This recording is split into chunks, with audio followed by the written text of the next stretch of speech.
Vamos iniciar hoje uma bateria de questões a respeito de regime jurídico administrativo, organização administrativa brasileira e terceiro setor. Vamos para a primeira questão. O estudo do regime jurídico administrativo tem em Celso Antônio Bandeira de Mello o seu principal autor e formulador.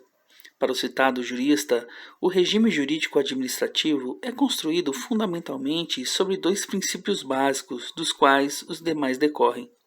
Para ele, estes princípios são: alternativa A, indisponibilidade do interesse público pela administração e supremacia do interesse público sobre o particular. Alternativa B, legalidade e supremacia do interesse público. Alternativa C, igualdade dos administrados em face da administração e controle jurisdicional dos atos administrativos. Alternativa D, obrigatoriedade do desempenho da atividade pública e finalidade pública dos atos da administração. E alternativa E, legalidade e finalidade.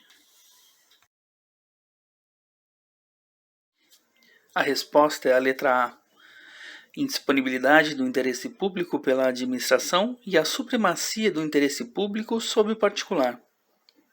O princípio da supremacia do interesse público sobre o particular demonstra a verticalidade que existe entre a administração e o particular.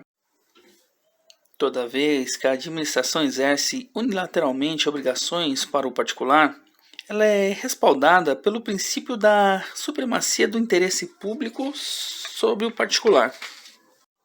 E por que o Estado tem esse poder? A Constituição e as leis obrigam o Estado a atingir certos objetivos, e para atingir todas as finalidades, o Estado usa alguns poderes que os particulares em geral não podem usar em suas relações jurídicas de igualdade entre as partes existentes no direito privado. Lembrando que o Estado vai usar esses poderes na medida necessária para poder atingir as finalidades que a própria Constituição e as leis o obrigam. Exemplos desses princípios seria o poder de polícia, a desapropriação, a presunção de legitimidade dos atos administrativos. Esse princípio demonstra que, havendo conflito entre os interesses públicos e particulares, o interesse público vai prevalecer, porém sempre respeitando os direitos e garantias fundamentais e respeitando os limites da lei e do direito. O princípio da indisponibilidade do interesse público faz contraponto ao princípio da supremacia do interesse público. Apesar da administração ter poderes que o particular não tem, ela sofre restrições que ao particular não se aplicam.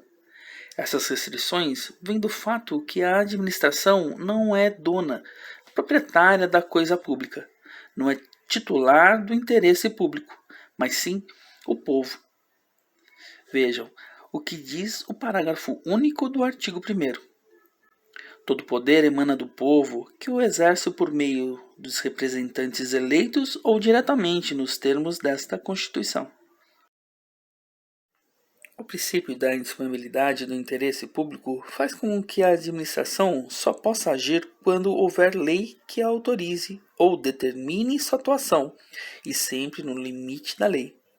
Não existe a vontade da administração, e sim a vontade da lei, a vontade geral. Lembrando que toda a atuação da administração deve ter possibilidade de controle pelo povo, através de órgãos de controle ou diretamente por ele. São exemplos da decorrência desse princípio a realização de concurso público, a realização de licitação e as motivações dos atos administrativos em regra geral.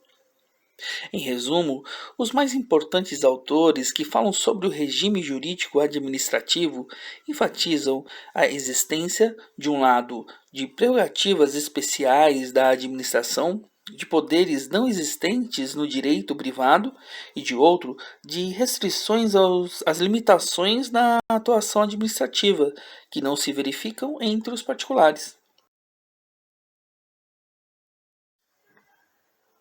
A Constituição não traz expressos os princípios da supremacia do interesse público e da indisponibilidade do interesse público, mas o caput do artigo 37 enumera alguns dos mais importantes princípios administrativos que surgem desses princípios basilares, que são a legalidade, a impessoalidade, a moralidade, a publicidade e a eficiência.